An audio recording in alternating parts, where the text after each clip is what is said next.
Hai gengs, balik lagi di channel Tren Hidup. Hari ini kita bakal bahas satu sisi yang sering banget bikin orang makin terpuruk saat terlibat dalam hubungan terlarang. Bukan cuma soal cinta, bukan soal logika, tapi soal tekanan sosial. Yap, tekanan dari luar itu nyata banget. Dari temen, keluarga, lingkungan kerja, bahkan orang-orang yang cuma tahu setengah cerita tapi udah ngecap lo macam-macam.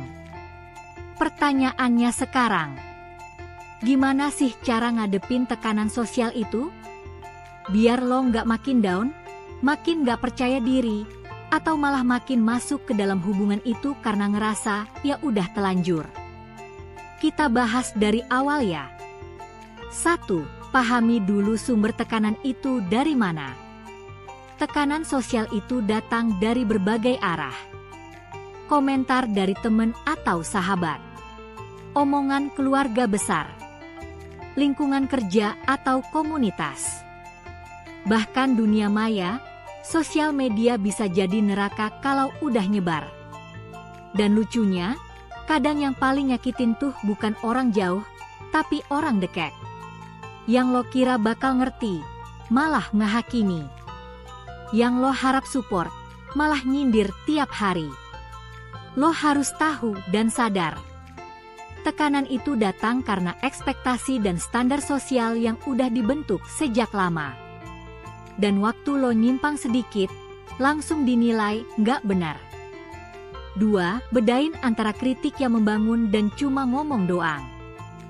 Gengs, nggak semua omongan negatif itu harus lo serap. Ada yang cuma nyindir karena sirik. Ada juga yang sebenarnya peduli tapi cara ngomongnya nyelekit. Lo harus bisa bedain. Mana yang ngomong karena sayang. Mana yang cuma pengen jatuhin.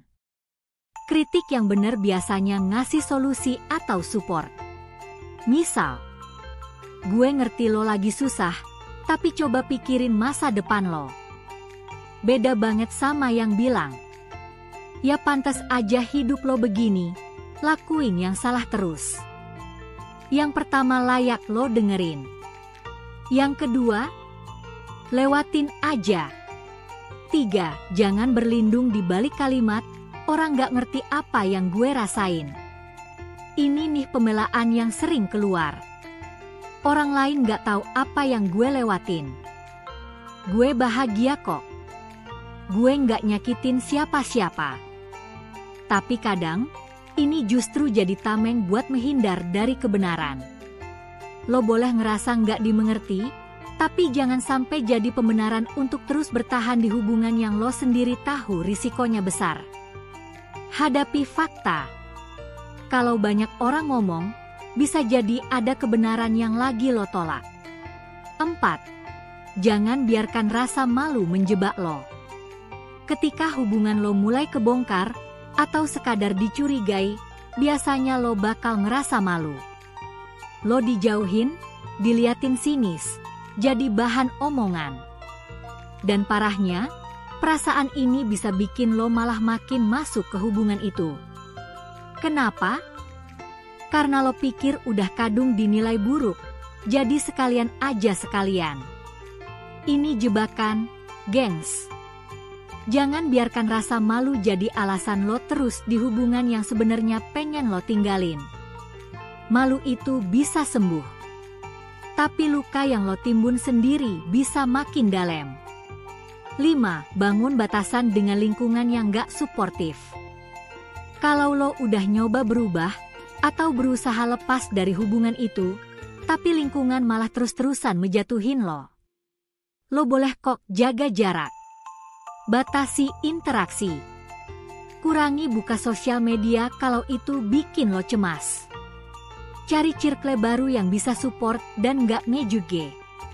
Ingat, proses healing butuh tempat yang aman.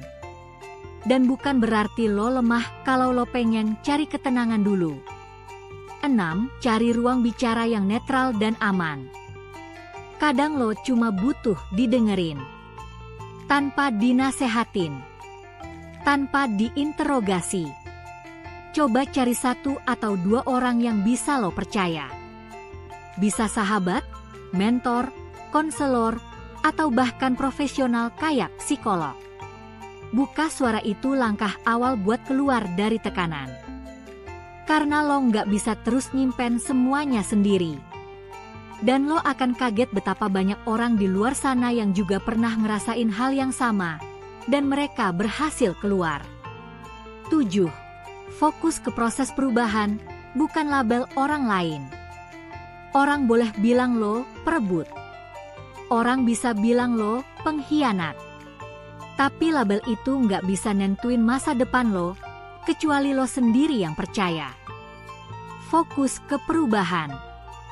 Kalau lo udah memutuskan buat keluar dari hubungan itu, atau mulai sadar dan mau berubah, itu udah langkah besar. Perbaiki pelan-pelan. Bangun lagi kepercayaan. Dan tunjukin lewat sikap, bukan omongan. Lama-lama, orang juga akan lihat hasilnya. 8. Jangan berharap semua orang akan paham. Ini penting banget. Nggak semua orang akan ngerti alasan lo. Dan itu nggak apa-apa. Tugas lo bukan bikin semua orang setuju. Tapi cukup lo tahu sendiri bahwa lo lagi berusaha jadi versi yang lebih baik. Akan selalu ada yang ngegosipin. Akan selalu ada yang nyinyir. Tapi selama lo tahu arah lo jelas dan niat lo tulus, jalan aja terus. 9. Pegang kendali atas hidup lo sendiri. Hubungan terlarang bisa bikin lo ngerasa hidup lo digenggam orang lain. Tekanan sosial bisa bikin lo ngerasa dikontrol omongan orang. Tapi ingat, lo yang paling ngerti apa yang lo rasain. Lo yang tahu apa yang lo butuhin. Dan lo yang punya kuasa buat milih langkah selanjutnya. Ambil kendali itu kembali. Jangan serahin hidup lo ke omongan orang. 10. Bangun identitas baru yang lebih kuat. Setelah semua ini, lo akan punya 2 pilihan. Terus dikenang sebagai orang yang pernah salah. Atau bangkit dan jadi orang yang pernah salah tapi berubah. Pilihan ada di tangan lo. Bangun identitas baru. Isi hari-hari lo dengan hal-hal yang positif. Bikin karya, bantu orang lain, jadi versi yang lo banggakan sendiri. Nggak usah cari pembuktian ke siapa-siapa. Cukup buktiin ke diri lo bisa lebih dari kesalahan masa lalu. Penutup.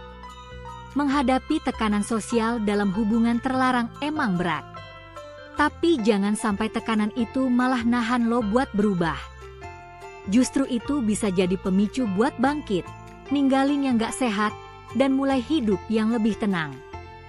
Kalau lo sekarang lagi ada di posisi ini, lagi tertekan, lagi bingung, lagi ngerasa sendiri, tenang, lo gak sendiri. Ada banyak orang yang pernah di titik itu, dan mereka bisa keluar. Lo juga bisa. Hang Yu udah dengerin episode ini, gengs. Jangan lupa share cerita atau pendapat lo di komentar. Gue di sini buat dengerin dan nemenin lo jalanin prosesnya. Sampai ketemu di episode selanjutnya. Dan ingat, hidup yang jujur itu berat, tapi hati lo akan jauh lebih ringan.